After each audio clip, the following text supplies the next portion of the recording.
gotta hand it to Technosoft. They always made incredible music for their video games. As you can hear in the music from HERZOG ZWEI and in the Thunder Force series of video games.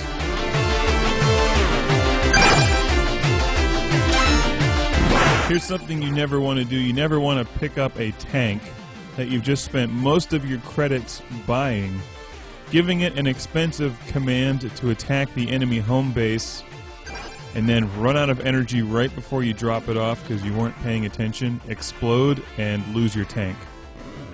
That's not the way to do that.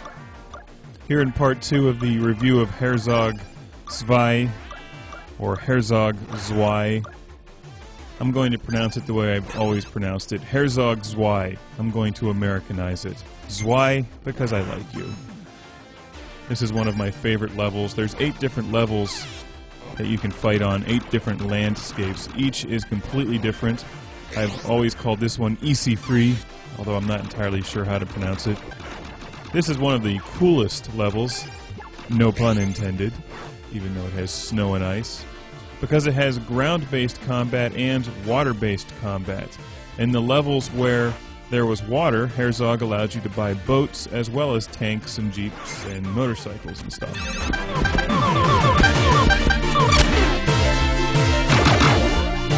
And let's go through the entire level here from start to finish so I can try to explain this very complicated game to you.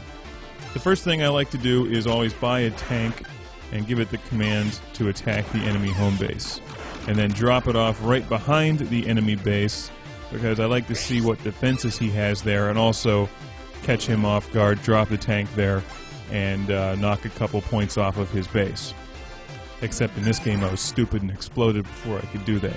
The second thing I do is start taking over the sub-bases around the board, because you need the sub-bases to earn credits. The more sub-bases or mini-bases that you have, the more credits you earn, or I should say the more quickly that you earn credits, and you need credits to buy your tanks and all that kind of stuff.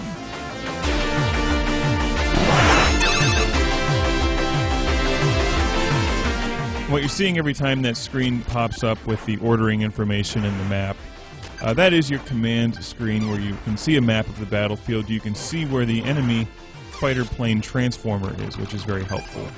And you can also hear a lot in this game. You can hear when there's combat going on and gunfire. You can hear when the enemy explodes. You can hear when they capture one of the bases.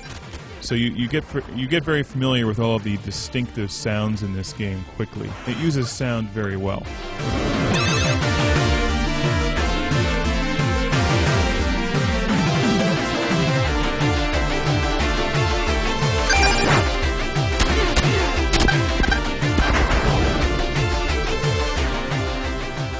What I'm doing now is I'm dropping guided missile launchers all around one of his bases that I'm about to take over. Each unit in the game has a totally different function, and you can give them commands. The guided missile launcher is very effective in attacking the enemy transformer. If you blow him up, he explodes and goes back to his home base, which wastes his time and gives you more time to do things. Also, it prevents him from picking up any enemy pieces or attacking your enemy pieces.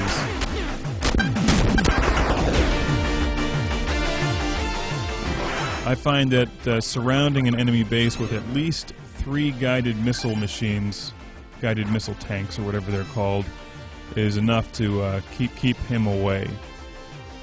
In a single-player game, you're fighting against the computer, and after you play this game a bit, you learn how the computer thinks, and he has a obsessive-compulsive disorder where he will fight you to the end for one sub-base until you've finally broken his will. And that's really his downfall. And I think once you figure that out, you can win the game pretty easily against the computer. So I'm surrounding his base with these missile launchers because I'm just going to keep knocking him back to his home base. And then when I have enough missile launchers sitting around there, and I've set up a few tanks and a refueling droid as well, when I have enough missile launchers around, I actually take over his base by sending 4 infantrymen into it. And that's how you capture a base, whether it's a neutral base or one that the computer already has occupied.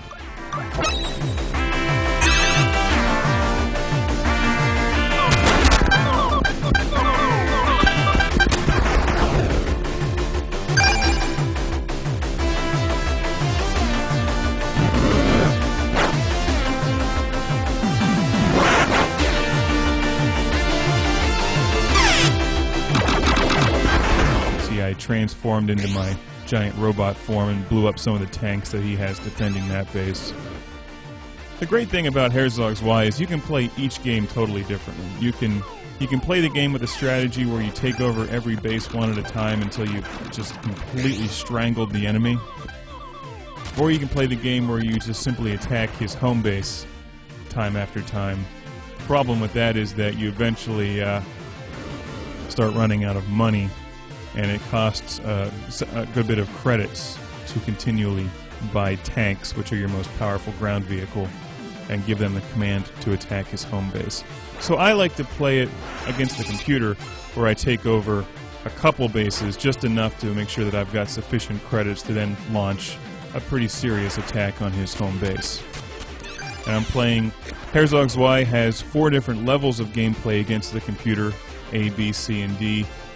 D being the hardest. I'm playing this one on C because I hadn't played the game for a bit, so I'm just getting back into it.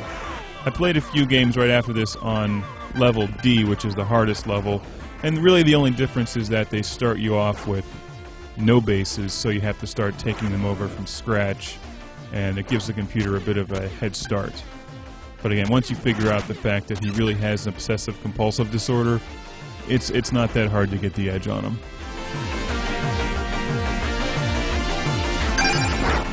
It does take a while sometimes, and I think you'll find the games on the hardest level take 20-30 minutes at least, but it's 20-30 minutes of pure joy as far as I'm concerned, because this game is so much fun to play. The controls are excellent.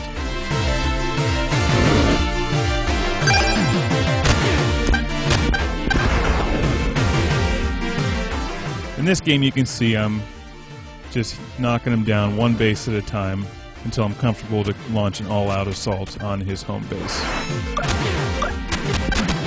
If you see one of the little units with a blinking exclamation point, that means that it's out of ammunition. This game is very detailed and in-depth in that your military units can run out of ammunition and they can actually get damaged. You can't see the damage just by looking at them.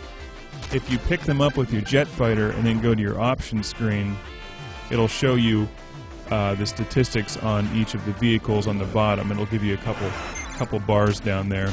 And you can recharge your vehicles or repair them or refuel them with ammunition by picking them up and then hovering over one of the bases that you own.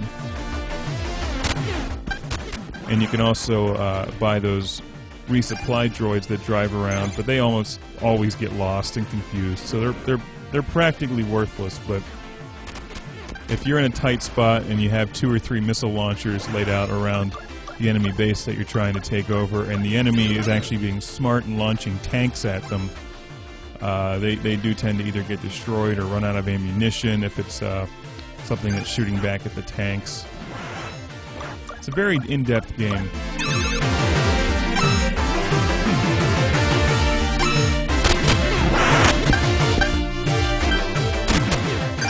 Here we go. Now I'm attacking the main base. Alright, you see at the top there, the bars going down. E, that's energy. D is damage. Either of those gets all the way down to the bottom, you explode and die. If you try to carry units around in your plane form, your energy bar goes down far quicker, which is why it's very practical to have some bases captured that are close to his home base. I'm just stomping on him right now.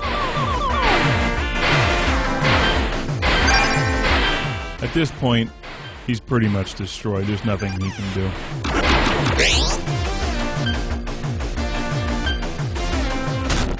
In part 3 of this review, I'll show you all the different levels now that you've seen a full game being played.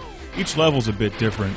Some of them have lava, some of them have 2 layers. There's one that has, that you saw in part 1, that had a huge swamp in the middle that's difficult for your tanks and stuff to drive over.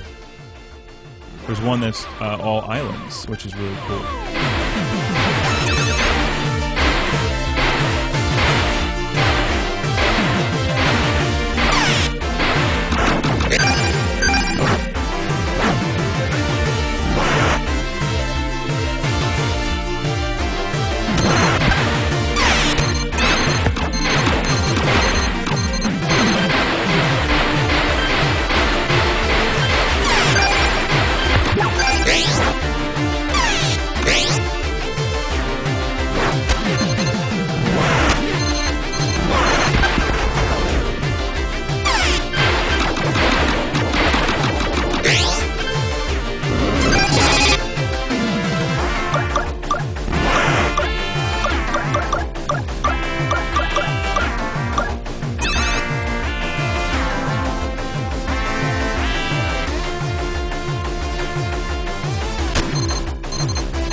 After you crush the enemy, it shows you your statistics, how long it took you to do that, and that's a full game from start to finish.